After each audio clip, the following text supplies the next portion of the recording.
Fala galera, beleza? Bem-vindos a mais um Direto do Forno e hoje com um assunto quente.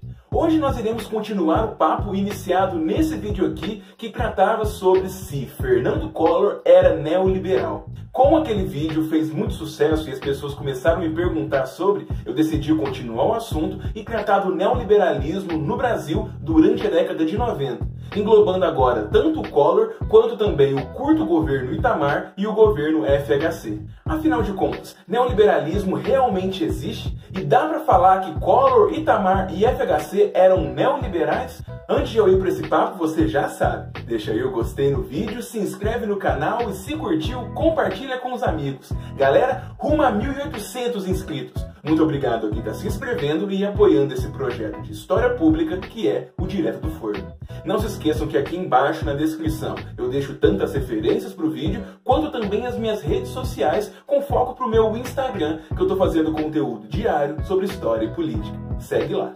Mas chega de papo furado, vamos logo para o vídeo. Para fazer o meu estudo de caso falando de Brasil e década de 90, eu tenho que definir muito bem antes o que é neoliberalismo, algo que eu fiz também de forma curta no vídeo do Fernando Collor. Mas o ponto, galera, que eu já falei lá e ressalto aqui, é que é muito difícil definir o chamado neoliberalismo conforme ele é utilizado hoje. Muito mais do que um substantivo carregado de significado, ideário, que a gente consegue encontrar autores defendendo, o neoliberalismo, na verdade, passou por intensas transformações no seu uso pelo século XX, assim como também hoje ele é muito mais usado como categoria analítica, como adjetivo e principalmente um adjetivo negativo do que propriamente uma política econômica e social. E justamente por ser um tema bastante difícil, eu estou utilizando como referencial esse artigo que está aqui na descrição, que faz uma trajetória do termo neoliberal de uma visão política até uma propaganda antiliberal. E esse artigo vai falar muito bem que a gente pode encontrar os primeiros usos do termo neoliberal na escola de Freiburg, ou Friburgo, na Alemanha, durante o período entre guerras, de 30 até 40. Essa escola de pensamento vai justamente ir contra as principais diretrizes do pensamento liberal clássico, muito popular no século XIX. Essa ideia mais clássica adorava maximizar o papel do mercado, da sociedade civil, garantir a liberdade como fronteira máxima para garantir o progresso e a felicidade. E com a questão da Primeira Guerra Mundial, a crise de 29, algumas correntes começaram a contestar esse liberalismo e começaram a fazer novas diretrizes, novas questões para responder às questões do seu próprio tempo. E a questão dessa escola de Freiburg, na Alemanha, vem justamente nessa visão que o liberalismo clássico não estava conseguindo resolver as questões econômicas que a Alemanha e muitos países da Europa passavam. A visão deles era que o liberalismo não era mais tão funcional, necessitando de uma atenção maior do Estado para garantir certa ordem nesse mercado.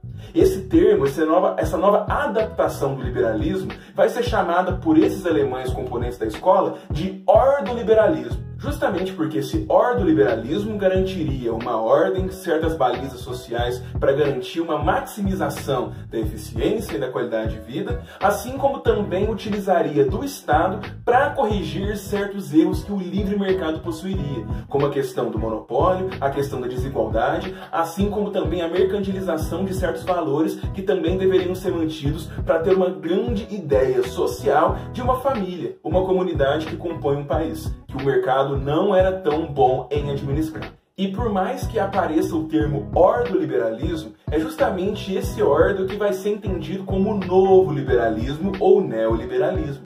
E essa ideia da escola de Freiburg vai acabar ganhando muita projeção entre as décadas de 40, 50 e 60. E é aquela coisa, não é porque a gente tem o ordoliberalismo que toda prática de algum país que se assemelhe às diretrizes do ordoliberalismo vai ser ordoliberalismo. Não é porque existe um termo, existe uma palavra que necessariamente alguém comete uma ação pensando nela. E essas coisas importam, porque os conceitos eles estão sempre conectados com um determinado contexto, com um determinado grupo, fornecem adaptações. E querendo ou não, conceitos, palavras que estão passando mensagens, expressões que nem sempre são as mesmas, mesmo se a gente encontre semelhanças entre as diretrizes que estão por trás desse conceito e as práticas que são executadas. E é muito interessante que esse termo de neoliberalismo que os ordoliberais vão cunhando e propagando vão ganhar algumas adaptações conforme o tempo passa e as localidades que o utilizam vão mudando também. E isso fica muito claro claro quando a gente passa por um novo contexto, entre as décadas de 60 e 70, tomada por um monte de mudanças econômicas em escala global. É o momento das crises do petróleo de 73 e de 79. É o momento que os Estados Unidos e a Inglaterra estão passando por grandes mudanças de cunho econômico, justamente para fazer um ajuste fiscal maior, muito implicada justamente pelas crises do petróleo, mas também pelo alto custo do Estado que estava sendo tratado durante aquele contexto. E ainda assim, esse neoliberalismo vai surgindo como mudança econômica, como símbolo de uma reforma econômica, mas também se atentando ao papel do Estado que não estava sendo descartado mais. Então, a gente tem ali um Estado que quer fazer um ajuste, um Estado que quer melhorar as suas contas públicas, um Estado que quer deixar o seu Estado menor, porém, utilizando muito da justificativa do pessoal da escola de Freiburg. E isso também vai de encontro às questões econômicas que são debatidas dentro das academias de economia. É de fato uma questão científica. Claro, a gente pode falar que existem várias ciências, vários debates, várias verdades provisórias, mas a gente tem que entender que, por um período de tempo, dentro das academias, a gente vai ter um pensamento norteado para solucionar as questões de contas públicas dos estados, melhorar a economia, controlar a inflação que estava subindo nos países europeus e nos Estados Unidos, assim como também nós vamos ter uma preocupação desse grau nos países em desenvolvimento. É um momento que México, Argentina, Brasil, junto desse contexto de ajuste do petróleo, dentro desse contexto de mudanças econômicas dos Estados Unidos e da Europa, estão ali mudando também e tendo várias crises econômicas. Afinal de contas, muitos desses países sobreviviam via empréstimos internacionais. E se lá fora começa a secar a fonte desse dinheiro, o empréstimo começa a ser controlado, a gente tem uma redução do gasto público, aqui nós teremos as consequências dessas políticas. E aí, aqui no Brasil, no México, na Argentina, no Chile, nós temos cada vez mais a propagação desses ideais de novo liberalismo, muito associados com a ideia de ajuste nas contas públicas que estava sendo necessário para que esses países se ajustassem, não devessem mais tanto, controlassem um pouco o déficit comercial, entre várias outras coisas. É nesse momento que a gente vê, no meio do governo Figueiredo, por exemplo, aqui no Brasil, a construção do Ministério da Desburocratização, políticas de corte de gastos, que, por mais que existam essas políticas, não são exatamente executadas na realidade por vários motivos. E aí a gente vê esse direcionamento, uma abertura ao mercado, uma questão de controlar as contas públicas que, ao mesmo tempo que é adjetivada desse novo liberalismo, também é encontrado como solução para se resolver as contas públicas. Era uma coisa matemática, econômica, que a maioria dos economistas falavam que tinha que acontecer, porém não concordavam plenamente nas formas que isso deveria ser feito. Então, querendo ou não, também além de uma questão política, que envolve o uso de um conceito, a disputa por uma hegemonia de pensamento, nós também temos preocupações dentro dos grupos técnicos que estudam as questões econômicas de cada país e percebem a necessidade de mudança para continuar sustentando o crescimento. Então é muito curioso que aqui na década de 80, a questão do novo liberalismo, ele não tem mais aquela visão ordoliberal de planejamento social, de projeto político e econômico, mas sim uma ideia de você começar a arrumar a casa, de fazer um arroz com feijão ali para fazer com que o governo não se endivide tanto e não faça grande inflação. E no Brasil isso é uma coisa importante, porque foi a década perdida. Sim, a década de 80 foi um momento que a gente declarou moratória 3 vezes, foi um momento de taxas inflacionárias crescentes absurdas, a gente termina a década de 80 com uma inflação de 4 dígitos, então a situação estava bastante complicada. E é muito doido que no momento que a gente vai ter cada vez mais participação política e adaptações das nossas economias, da nossa sociedade, os termos também vão se adaptando. O neoliberalismo ali no fim da década de 80 já representa essa abertura econômica. E justamente porque a partir de uma baliza comum que era necessário você arrumar a casa, melhorar o controle da inflação, diminuir a dívida, você vai ter variedade de como lidar com isso, como eu falei.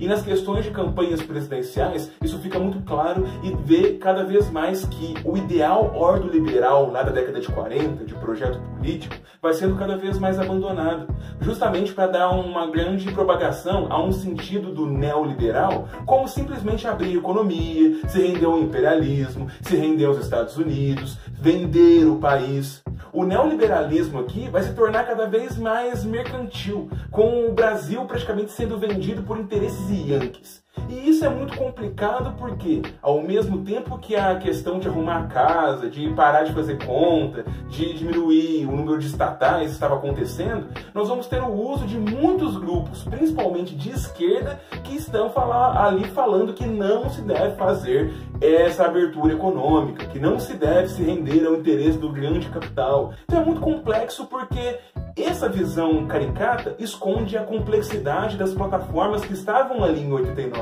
Vamos ter o Mário Covas, do PSDB, fazendo a tese da integração competitiva, que era muito semelhante à ideia de ordoliberalismo, do Estado atuando na economia para acabar com as deficiências do livre mercado, mas respeitando esse livre mercado, assim como também a plataforma do Collor, que por si só também utilizava de muitos referenciais que eram comuns na mídia, nos jornais, nos papos de economistas mais ortodoxos, que estão ali dialogando com questões de ajuste fiscal, de reforma econômica, para se manter o crescimento. Então a gente vai ter várias plataformas e vários jeitos que por si só não é encarado como um neoliberalismo. Não pode ser simplesmente resumido a isso. Embora o termo neoliberal vai cada vez mais ganhar essa retórica combativa. Qualquer abertura econômica, privatizações, venda de estatais, tudo isso engloba agora essa retórica neoliberal. E é muito interessante que o neoliberalismo não é mais propositivo de um grupo. Os grupos não estão prometendo mais um novo liberalismo, mas sim, eles estão ali sendo taxados de neoliberais. Então, a questão de quem propõe o termo parou de ser de quem está fazendo as reformas, de quem está querendo fazer uma mudança econômica e passa a ser dos opositores desse pessoal que quer abrir a economia. É muito curioso como acontece essa inversão. Fernando Collor e o Fernando Henrique Cardoso vão fazer muito disso. Eles vão sim sustentar na retórica que querem fazer um liberalismo, porém um liberalismo de cunho mais social. No fim das contas, mesmo o Fernando Collor vai acabar integrando muito o seu discurso ao discurso do Mário Covas, de integração competitiva. A ideia, como eu disse, de preocupação social no liberalismo, de manter o livre mercado, abrir a economia, mas ter garantias.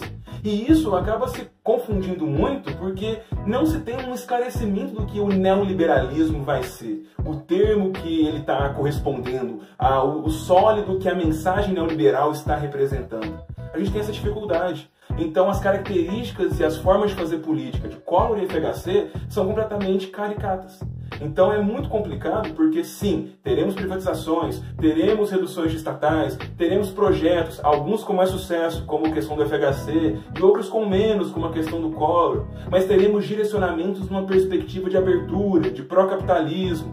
Só que isso, até que ponto é realmente um ordoliberalismo, até que ponto isso é um neoliberalismo caricato da crítica, até que ponto é simplesmente arrumar a casa, seguindo algumas questões que são já mainstream na academia, que são consensuais, de você não gastar demais, de ter ferramentas de controlar a inflação, esse tipo de coisa.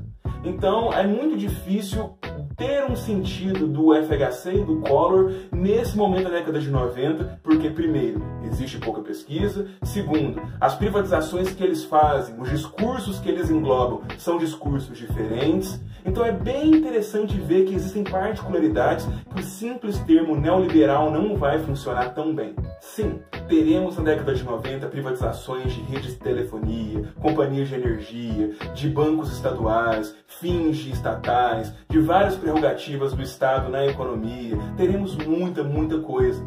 E isso, de fato, tem vários sentidos, corrobora com a abertura econômica, tem uma grande ligação do que estava sendo produzido dentro dos cursos de economia das universidades até brasileiras e também da produção científica internacional. Afinal de contas, a gente tem sim uma produção científica que embaseia e deve embasar sempre discussões políticas e sociais. Então, é muito interessante ver que o Brasil passa por mudanças. O Brasil coloca novos direcionamentos. E isso, a grosso modo, é cunhado de neoliberalismo. Só que vocês podem ter percebido aqui que o conceito se adapta e que ele vai de fato de uma proposição política econômica até uma propaganda, que eu falei que era da esquerda em grande parte, mas também está muito unida a questões nacionalistas e conservadoras. Essa galera que advoga um poder do Estado Nacional para controlar e manter a economia soberana, de manter os controles econômicos para garantir a ordem dentro do Brasil, também criticavam o chamado neoliberalismo. Então, de fato, a gente vai ter essas mudanças, privatizações, um novo jeito de se ver o Estado brasileiro e a economia brasileira. Um momento de abertura conciliando-se com a esfera internacional da globalização. Isso é bom? Isso é ruim? Coloquem nos comentários ou peçam vídeos para eu falar sobre essas questões também.